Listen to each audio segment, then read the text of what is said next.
Harbun jallota tole kan qulqullota inole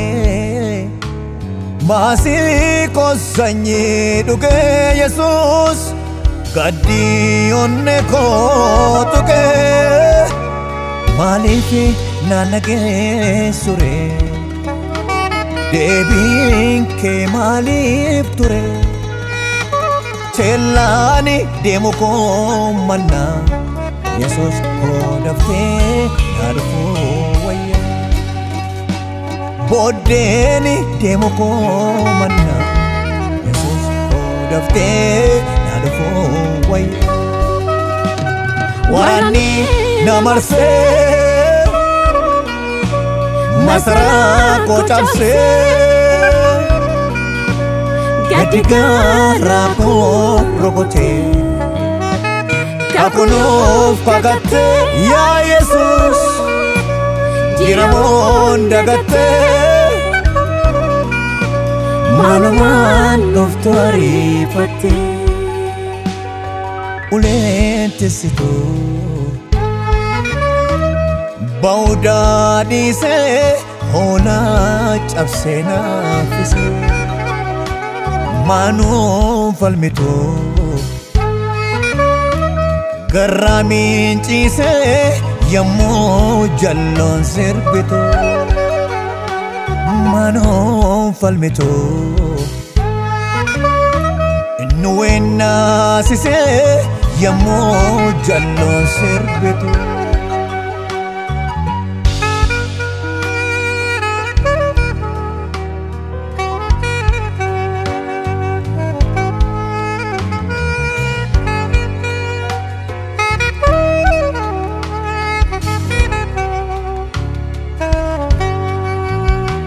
Eduni hoji sadise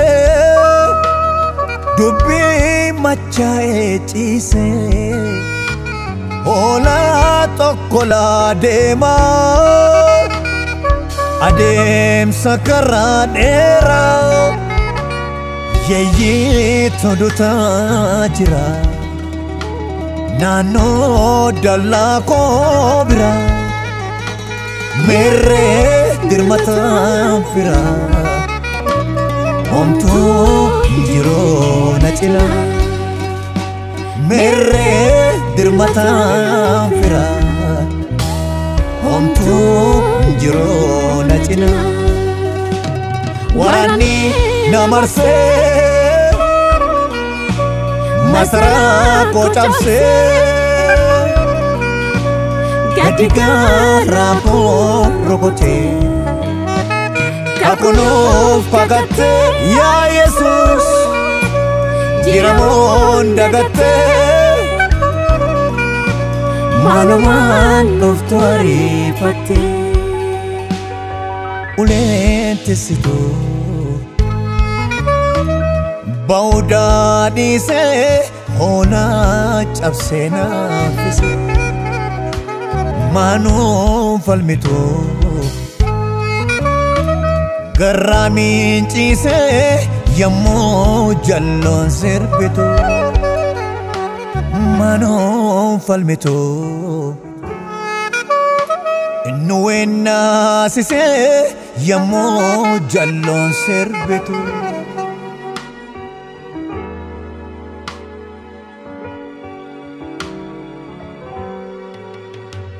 Bitam mirga kolale Antini wamu wallale Balbala me kalabe Jesus Nama nafo nabe Amsato natenerate Arkato nagababate Yami chulafa ona Yesus kona kottu yoona yoona Yami chulafa ona Yesus komuladhu yoona yoona Warani namarse Masara ko cabse Gadiga rako rokote Kapunuf pagate Ya Yesus Jiramon dagate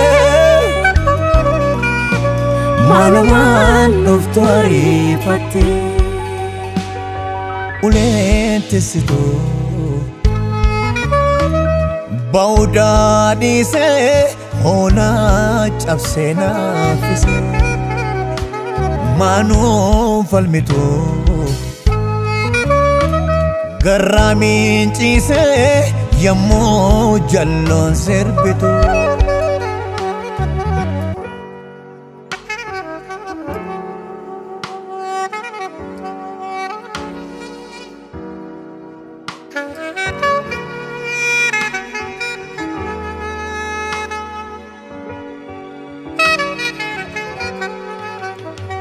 Isa hama gammade Nama nagatu gadde Kormi